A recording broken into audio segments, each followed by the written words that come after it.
Namaste, welcome back to this Oriental Medicine series. Today we are going to talk about the hip movement, hip joint, flexibility of the hip, and which muscle is related to the hip flexibility. So, as we know, these days the movement of our body is very limited, very restricted.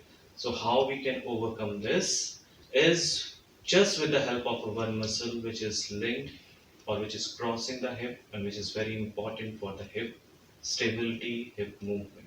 And that muscle is the psoas muscle. I told you that psoas muscle started from the T12 vertebrae, and as it started from the T12, it comes diagonally from the T12, touching the diaphragm, touching the kidney, crossing your hip, and going and connecting with your femur bone. Okay, I'll show you how the psoas muscle is coming from the front side. Okay, this is the diaphragm, and this is the femur bone. It is attached like this. Okay, so when the leg is straight, the psoas muscle is straight, and when we bend our leg, when we make angle, the psoas muscle get contracted. Okay, this is a contraction, this is expansion. Contraction, elongation, contraction, elongation. So you can see how much psoas muscle is important for the movement of the leg, for the movement of the hip. So how to make this psoas muscle stable? Firstly, we have to check whether our psoas muscle is stable or not. It's a very simple technique to check the psoas muscle stability. You have to just bend your knee. You have to apply the pressure upward with the help of your legs. Okay, pressure upward with help of your legs, and you have to apply pressure downward with the help of your hands. So putting your palms, interlocking your fingers, putting your palms on your knees, applying pressure downward, applying pressure from the legs upward. Okay, pressure applying from both the side, pressure is coming, and my psoas muscle is stable. That's why I'm able to, or my leg is able to tolerate or to bear the pressure or the pushing of the hands. Okay, my legs are bearing the pushing of the hand, okay, with the equal pressure, applying the equal force. It's stable. Psoas muscle is stable.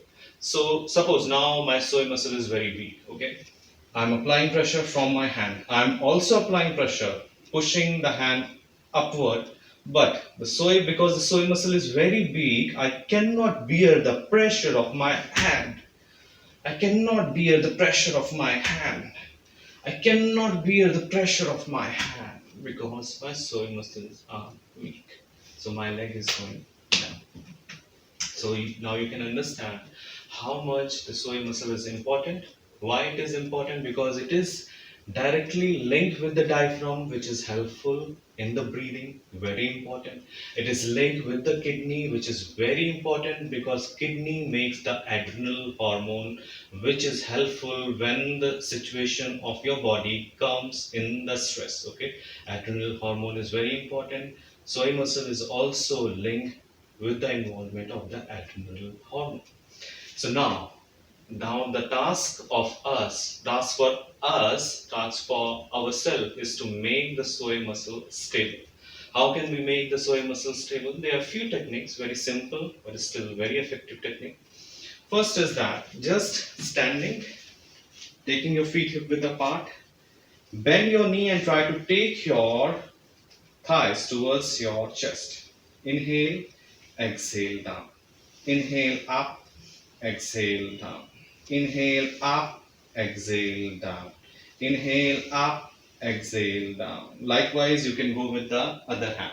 Okay, this is the first technique, very simple technique. You can try it anytime, at any moment of the time.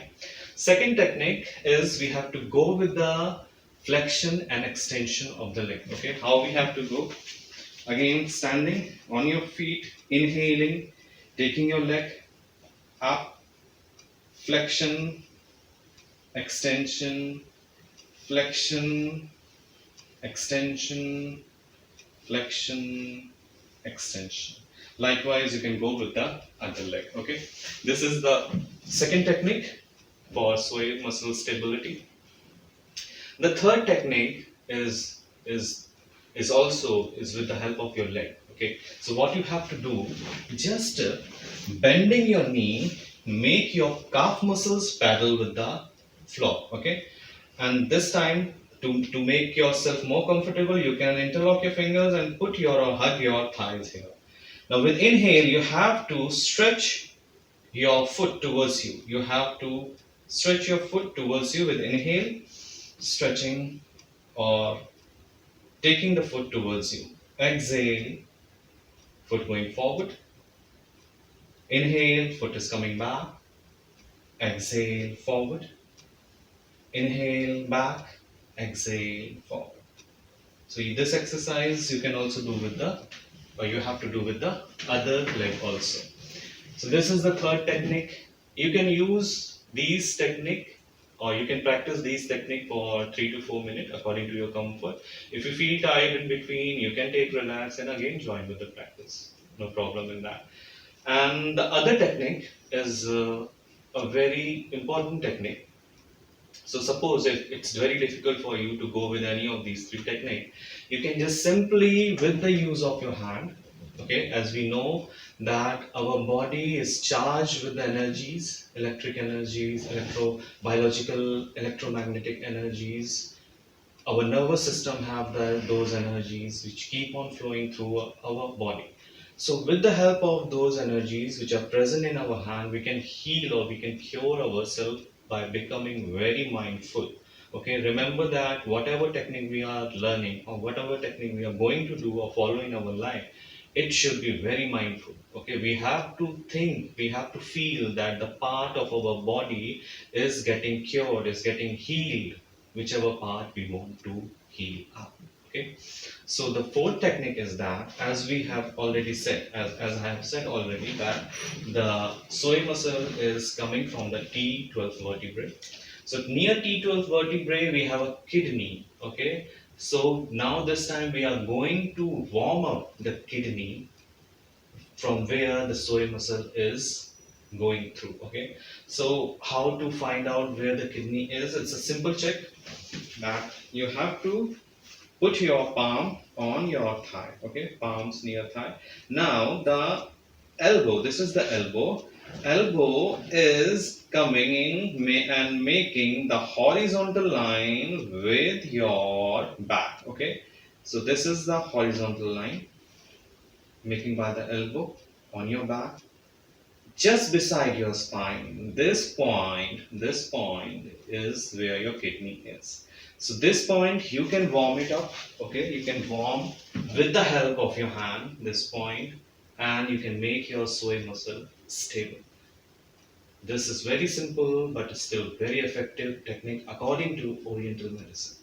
So this is the left side of the kidney. We will use the left palm. Okay, bending your elbow, put your palm on the left side. Okay, and the right palm in front of the chest, just in line with the left hand. Okay, or with the left palm. Is this is the way. Now what you can do, you can, with the help of this, you can just lie down on your mat or on your floor. Okay, you can just lie down like this, make your kidney warm up. Okay, like this, you can lie down on the floor and make your kidney warm up, which is making the psoas muscle warming up and making it stable. Okay, this is the technique. Okay, one more thing is there, one more technique is there which you can use. It's very simple, even much simpler than any of the technique which we discussed. You know, we have a rubber bottle in the medical stores. You can find the rubber bottle in the medical store. The rubber bottle which we use in our home to fill the warm water in that. Okay, we are using the rubber bottle during the winter's time and fill the warm water in that so that we can place on any muscle which we feel is very stiff. Okay, so you can use that bottle also. Make that rubber bottle fill with the warm water. Make that rubber bottle warm up. Okay, make it warm, and then you can, but just lying down on the mat or on the floor, you can put that warm rubber bottle just near your kidney. Okay, like this. The way you are putting your palm, just in place of your palm, you can put that rubber bottle and just relax on the bed or on the mat. Okay, so these are the few methods to make your psoas muscle, to make your hip more stable. Please stay healthy, keep on doing the practice, remain safe. Thank you very much for listening me. Thank you very much.